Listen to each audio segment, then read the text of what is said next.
I mean, let's be honest, it's just traditional English people. We like making it hard for ourselves, don't we, really? So we've just done that this time around, but, you know, we'll always bounce back. We're English. Like, right, I'm already in the England setup as a keeper. I can't now go striker. And I was just like, I got confused, basically. Well, it's going pretty well now. I mean, yeah, it's going great now, but I do miss scoring goals, I can't lie. Hannah, great to have you with us. And of course, we've got to talk about the result from Saturday. But I just wanted to start by asking you about your major tournament debut, because that is what that performance was for you. So how was the experience? Yeah, it was nice. It was lovely. I don't think I really thought about that, to be honest. Really? Yeah. Really, I think, I didn't want to think too much. I just wanted to go out and have a nice game of football, like enjoy myself. And not put the extra pressure on that I know people are already trying to put on you, and just do what I do best. I suppose because you're so used to big moments playing for your club, but you've had big moments for your country already. So was it very much head in the mission, job to be done? Yeah, pretty much. We all knew what we wanted to achieve. Yeah, we didn't do that. But hey, we've got 2 more games to put it right and get ourselves out of that group. One of the best things for us on Saturday in Zurich was where our commentary position was. We actually were really close to the friends and families of the players. Oh, and yeah. It's quite fun seeing who's there. Everyone gets really involved. So who did you have watching you? I just had a couple of friends and family out. So it was nice. Yeah, you always look for the friends and family bit, and all the players like chat to each other before the game and go, oh, your family's here. I've seen your brother, your sister's here. So no, it's nice that all the friends and family are really close together, and us as a team are close together, and you really feel the connection between us all.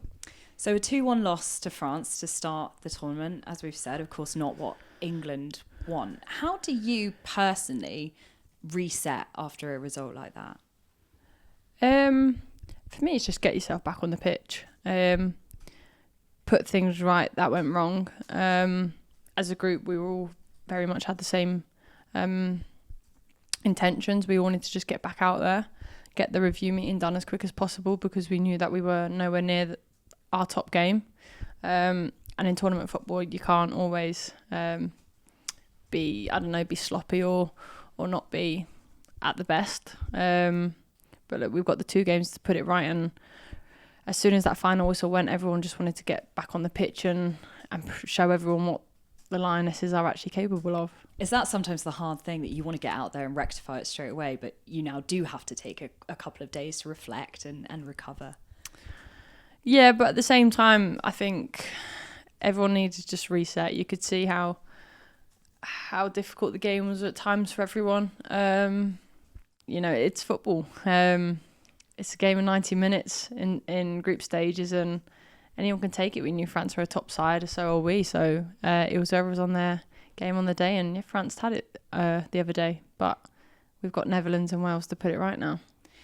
Why do you think England is struggling a bit with consistency in games? Because even, you look through fixtures from 2025, a difficult draw against Portugal, then a win against the world champion Spain. I just wonder if there's anything that you've been pinpointing as a group.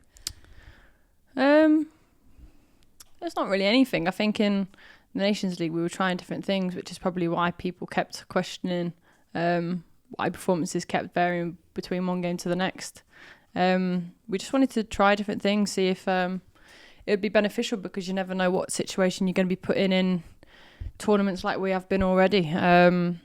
So the fact that we've been able to already gain experiences from previous games that we've played, we can use it now when it gets tough. But in previous tournaments, England have lost the first game to France in the group stage, and yet we still managed to progress out the group. So you never know what happens in tournament football. Like I said, it's a game of 90 minutes each time, so results can swing either way. Well, even last year in qualifying, went down against France, came back, exactly, had an almighty response. So when crunch time comes for England, there is that really impressive bounce back mentality that a lot of people, I think, have commented on. So is that something as a group that you vocalise, that you think about? Is that something for you that's important?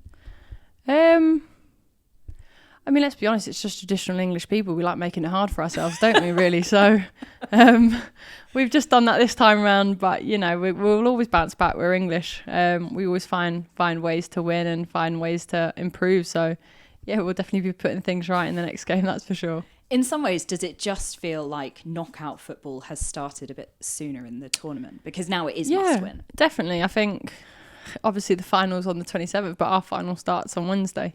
We've just got to win that game, and then the game after that's another final, because we've got to then definitely win that game to get out. And then, obviously, like you said, then it's knockout football. So, for sure, we know what can happen on Wednesday night if the result doesn't go our way. Then, like you say, it's knockout football already. So, yeah, we make it hard for ourselves, but we're definitely, we know how to get ourselves out of it.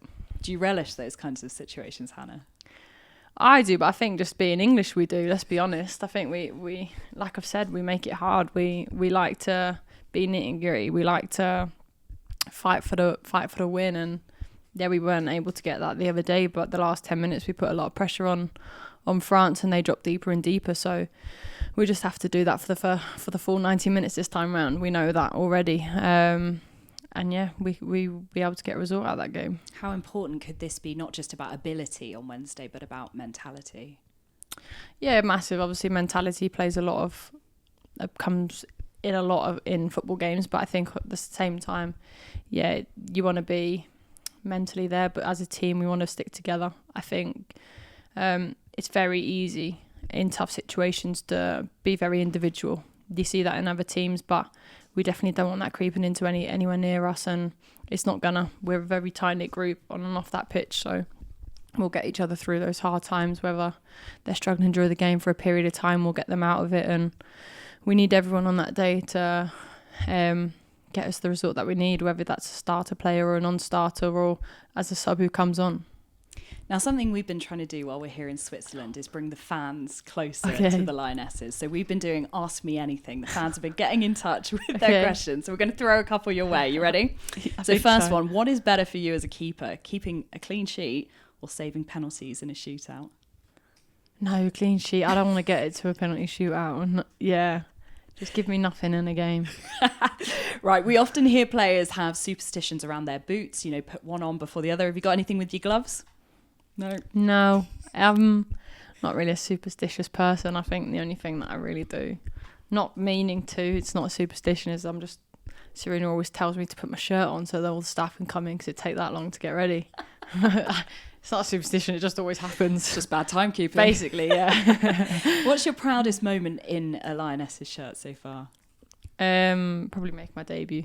Not many people can say that they play for England, so yeah, that was a special moment, and for it to be against Spain where I started my career was even special. What's the weirdest thing anyone has ever yelled at you on the pitch, one of your teammates, not just in the crowd? I don't know, there's definitely been some weird things that have been said, and I've just laughed my head off at them. Then we come back at the end of the game and we just have an absolute hysterical laugh between one another, but I wouldn't know actually. That's tough. Bronzy says a few things during games at club. I'm guessing some of them you can't repeat. Most I can't repeat.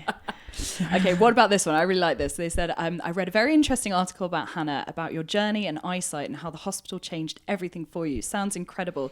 Do you ever miss scoring goals, or could you have made it as a striker? Oh, yeah, I miss it. I don't know. All I know was when I played my first game in goal, because the actual keeper got injured.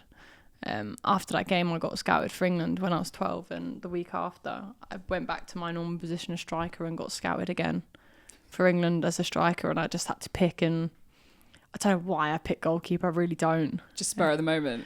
To be honest, when I was 12, I genuinely thought, I can just play in goal for England for the first bit, and then I can change to a striker, because I want to still play striker at club. So I had it like best of both worlds. I could do both. And then I realised the older I got, the less I could do that. And I was like, right, I'm already in the England setup as a keeper. I can't now go striker. And I was just like, I got confused, basically. Well, it's going pretty well now.